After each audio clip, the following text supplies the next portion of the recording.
আমার আরো একটি ভিডিওতে তোমাদের সকলকে স্বাগত। আজ আমি তোমাদের গৌতম বুদ্ধের ছবি এঁকে দেখাবো। ছবিটি আঁকার জন্য আমার একটা আইডিয়া এসেছিল। ছবিটি সাকসেস করতে হলে আমাকে কিছু শামুক আনতে হবে।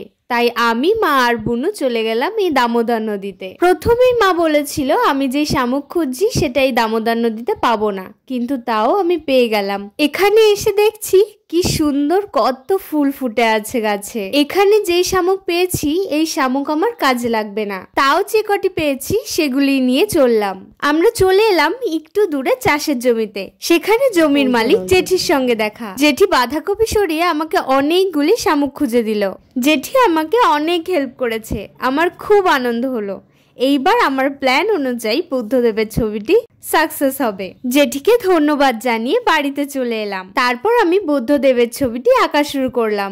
তোমাদের সকলকে পুরো ভিডিওটি দেখার অনুরোধ রইল।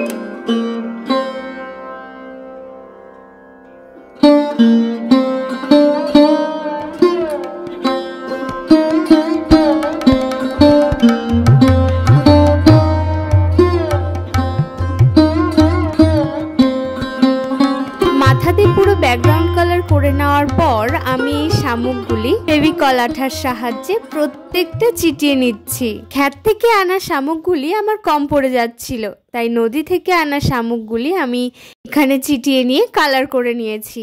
আগে আমি কখনো ক্লে ব্যবহার করিনি, কিন্তু আমার এই ছবিটিতে ইচ্ছে হলো বুদ্ধদেবের পাশে দুটো পদ্ম ফুল বানিয়ে নেব। তাই এই ক্লের সাহায্যে কপালে শামুক ও পাশে দুটি পদ্ম ফুল বানিয়ে নিচ্ছি। এই ক্লে দুটিকে প্রথমে সমান পরিমাণ নিয়ে পুরো ভালোভাবে মিশিয়ে নিয়েছি। যেহেতু আমি এই মোল্ডেড ক্লে আগে কখনো ব্যবহার করিনি, তাই আমার কাছে এটি ব্যবহার করার মতো কোনো টুলসও নেই। তাই আমি হাতের সাহায্যে পুরোটা কমপ্লিট করছি। ভিডিওটি তোমরা দেখতে থাকো।